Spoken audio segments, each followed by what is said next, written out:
Continuing.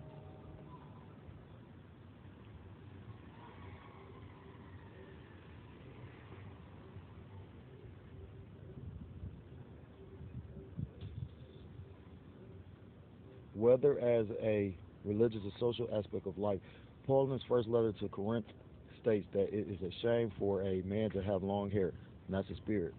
Are we to assume that Paul is casting aspirations on Yahushua?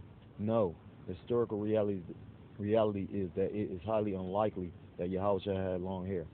Not surprisingly, therefore, all portrayals of Yahushua prior to the popularization of the Shroud of Turin, which is a fake, by the way, because like I read that, I forgot where, but you come to find out that was a fake. That was some kind of I forgot what the name of the book was, but if you check into it, I read a book and it was talking about how, and it's funny too, 'cause, the same person that supposed to, was commissioned to paint them pictures. I ain't gonna put it out there. I'm gonna give you a little test. The same person that was commissioned to paint them pictures of Cesare Borgia, where you get this fucking dog-haired Jesus from, he's supposed to be the one that came up with the concept of the shroud. You know, because like it was like how they take. He basically I ain't gonna say, because you can't really say you invent anything. You know what I mean? Everything is recycled. You know what I mean? There's nothing new under the sun. The internet is not new. The technology they're using to do that. Tesla actually came up with the internet just like he came up with the fucking. I mean, when you get in a Tesla, not to digress and go off topic, but when you go into Tesla, you'd be surprised. That's why I believe the apostles call him a Jake, because he created everything that this fucking society. Well, I ain't say everything, but majority. I mean, like basically everything that they use to actually like supposed to be innovative is based off of shit that he came up with, or not came up with, but discovered, or you know what I mean. Like you want to say invented, that's what they use. But he got so many patents. Like he the one that first figured out the radio waves and, like I said, the internet. Then they adapted it. That's why they took all his fucking patents. And I believe they call him a Jake because he died poor.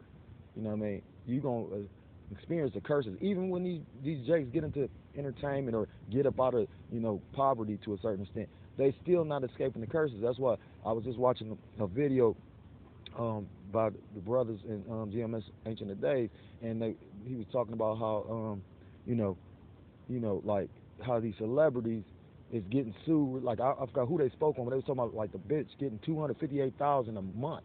When you take the time to add that up, you know what motherfucking money is? Like $3 million. Like goddamn, bitch. You know what I mean? I'm got children and I'm struggling, right? You know what I mean? I got a heavy cross to bear, but I try to take care of my kids. I'm about to be on this child support shit, but at the end of the day, what I give my kids, they surviving off of.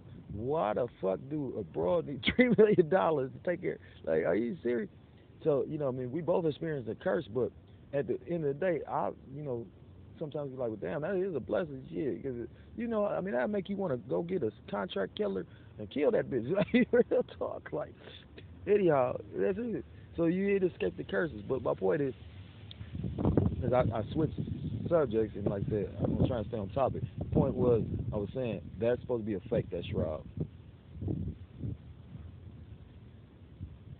After the shroud was associated with Jesus, all images produced added long hair and a beard. The first documented exhibition of the shroud was in 1357, but it was associated with Yahushua prior to this. In truth, therefore, the shroud is the first and only reason that Yahushua is pictured with long hair and a beard. Rather presumptuous, considering that there is no solid evidence that this is indeed the image of dead Yahushua. How could it be an image of the dead Yahushua? That show you how Esau really don't believe. If Yahushua was resurrected, you know what I mean? Like, yeah. But I know he's supposed to be like the myth is, that's where they wiped his sweat off of his face or some shit. It's some bullshit.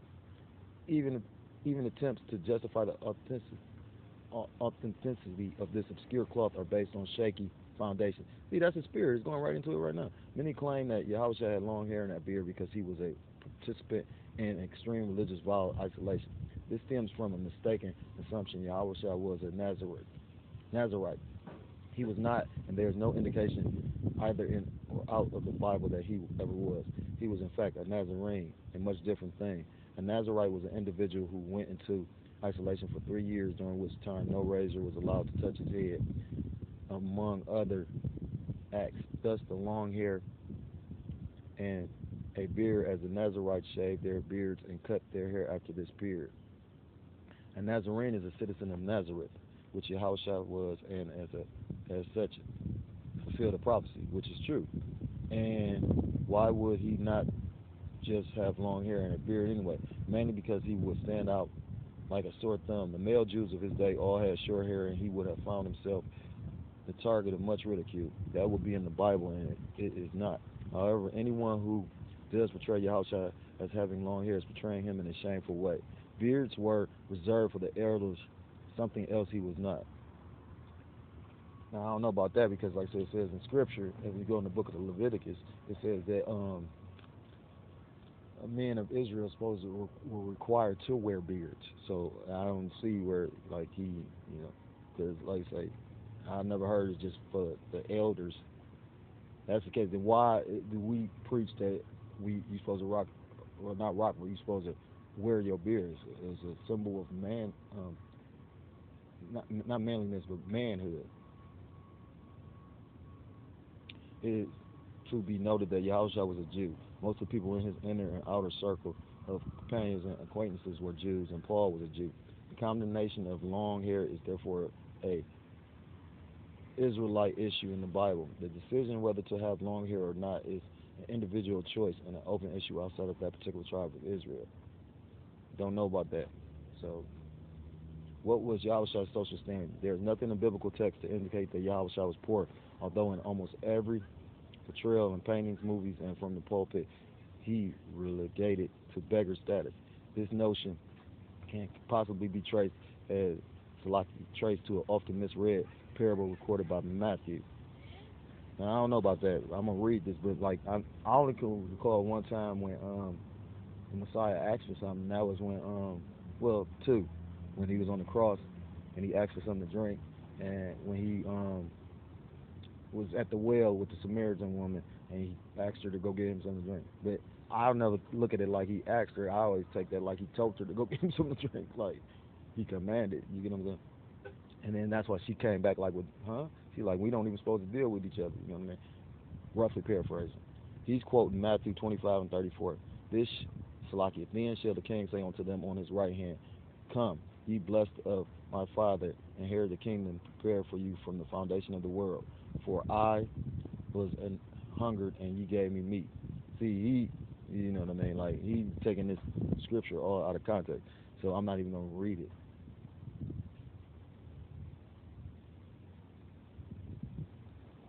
I'm going to read this, though. Yahushua stated very clearly on many occasions that this is the most important aspect of a person's life and the one commandment that he asked his followers to obey. He said that all the laws and all the prophecies center on one rule: to love the Most High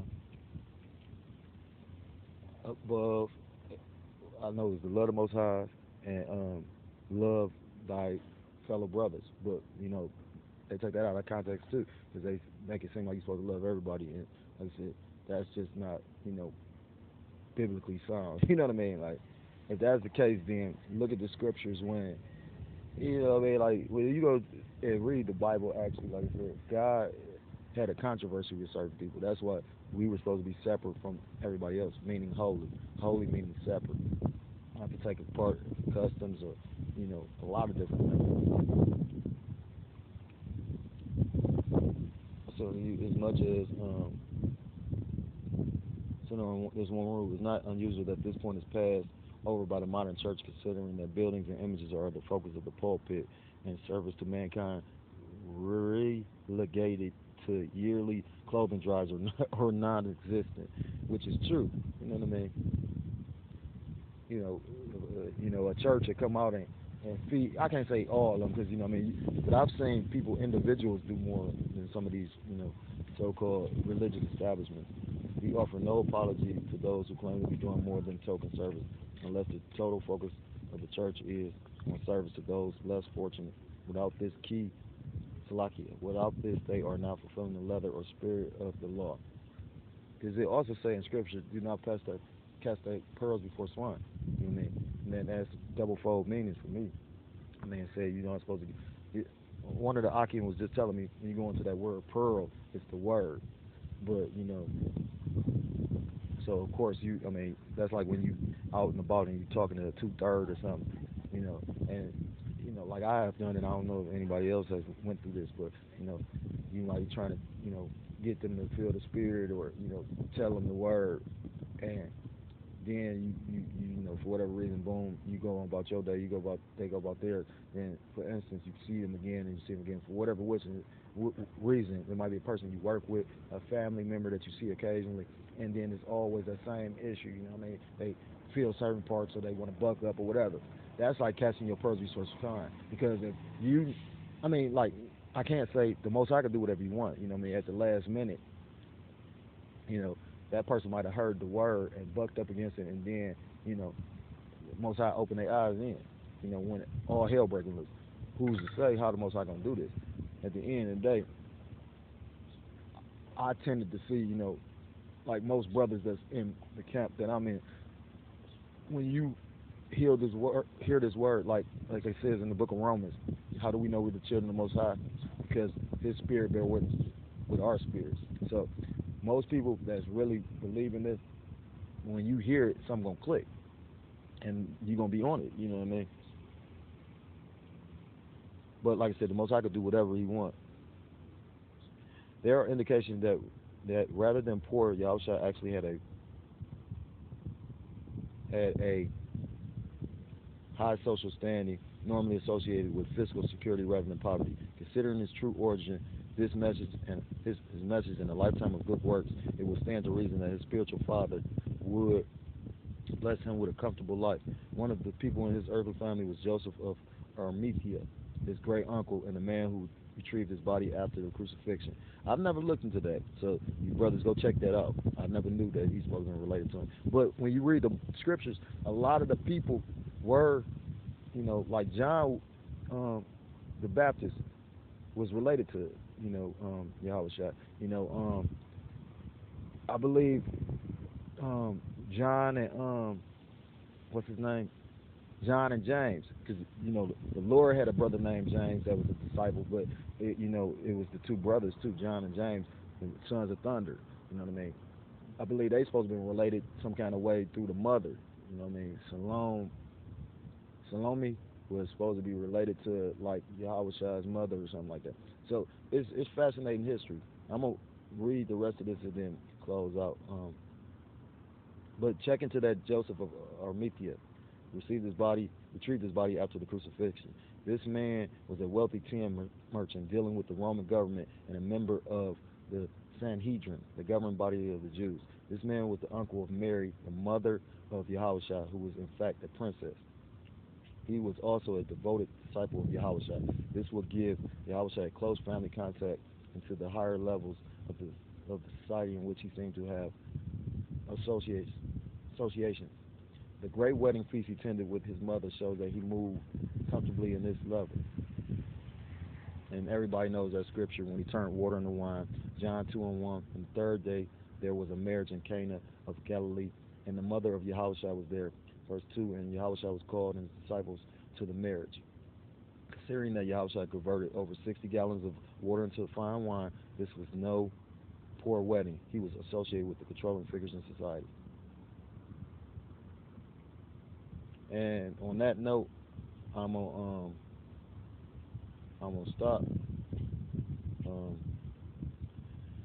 so I hope it was a somewhat edifying lesson. We'll start back up. Hopefully, I mean, like I try to do as many videos as I can, but because across I bear, I make it my priority to at least do my 3. So, if I had more time, I would continue on the lesson. And there was other lessons I want to do because I'm doing that series on the calling of Yahweh. But hopefully next week I can finish that one up. That should be at least a good 6 videos or something. But I'm going to try and jump back into this next week, like I said. So I hope it was a somewhat edifying lesson. I want to give all praise, honor, and glory to Yahweh, Ba Hashem, Yahweh Shah, Ba Hashem, Rakah, Kodash. Double honors to the apostles and elders of Great Millstone. Peace and salutations to the Akim around the 4 corners of the earth, pushing the truth with faith and sincerity. And to to hope for luck. You know, stay pushing, stay doing the will of the Most High, doing your videos, going out on camp, being brotherly. Um, and with that, shalom and a ball for ball.